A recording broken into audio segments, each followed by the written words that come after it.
واش عمرك تسألتي علاش كاينين ناس قادرين انهم ياخذوا كريدي يبقاو بالجوع اخر ديال الشهر غير باش انهم ياخذوا اخر ايفون خرج ولا يلبسوا واحد الماركه اللي غاليه؟ المشكل هنا ماشي في التليفون ولا في اللباس، وانما الخوف من اننا نبانوا اقل من الناس الاخرين او نبانوا فاشلين قدامهم. هذا الرعب السيكولوجي كيتسمى في علم النفس قلق المكانه. واليوم في نفسيات غنشرح لك بالتدقيق كيفاش هذا السباق ورا المظاهر كيسرق لك عمرك، كيسرق لك الفلوس ديالك وانت كاع معايق بالقلب. بالزمان شحال هادي بنادم كان كيقارن راسو مع الجيران ديالو ومع الدراري ديال الحومه ديالو. هنا الا كان كل شيء على قد الحال كتلقى الغالبيه ديال الشباب كيكونوا مرتاحين عاطفيا. ولكن دابا الامور تبدلات مع السوشيال ميديا ومع التكنولوجيا، ولينا كنقارنوا راسنا مع لقطات الواعرين ديال الناس في العالم كله. دابا كتدخل الانستغرام كتلقى واحد في السن ديالك كتلقاه داير فلوس، عنده طوموبيله واعره، مساري، مسافر، يعني يعيش الرفاهيه. وهذا الشيء اللي كيخلق لداخل ديالك في الدماغ واحد الاحساس بالنقص. كتحس باللي ان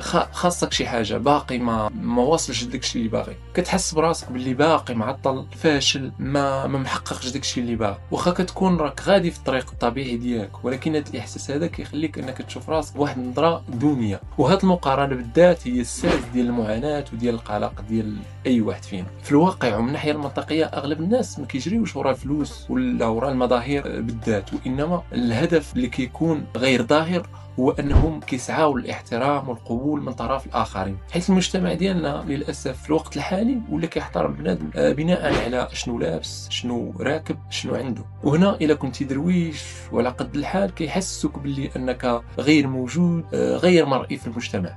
وهذا الخوف من انك تكون منسي داخل المجتمع هو اللي كيدفع غالبيه الناس باش انهم ياخذوا كريديات وياخذوا بزاف ديال الحوايج اللي غاليين ما قادينش عليهم غير باش انهم يبينوا باللي انهم راه كاينين في المجتمع. فالغالبيه كتلقاه كيخسر فلوس اللي هي ما عندوش في الاصل باش انه يبهر ويبان قدام ناس ما كيحملهمش في الاصل. وهذا الشيء كامل غير باش انه يربح واحد القبول، واحد الاحترام اللحظي من طرف هاد الناس هاد. وهنا خاصك تركز معايا وتسول واحد التساؤل: واش انت عايش حياه زوينه ولا غير كتمثل بانك عايش هاد الحياه الجميله قدام الجيران وقدام صحابك؟ وفي الاخر خاصك تفهم ان قيمتك الحقيقيه ما عمرها كانت في داك التاويل اللي كيكون برا، اللي كيكون في الجماعه ما بين الجيران. وما عمر قيمتك غتكون في داك اللباس اللي غتلبس ولا في داك الايفون اللي غتاخذ. وخاصك تعرف واحد الحاجه: ملي كتربط السعاده ديالك بالنظره ديال الناس الاخرين راك كتعطيهم السارود ديال عقلك وكتعطيهم الحق يحكموا عليك بالعذاب النفسي كل نهار.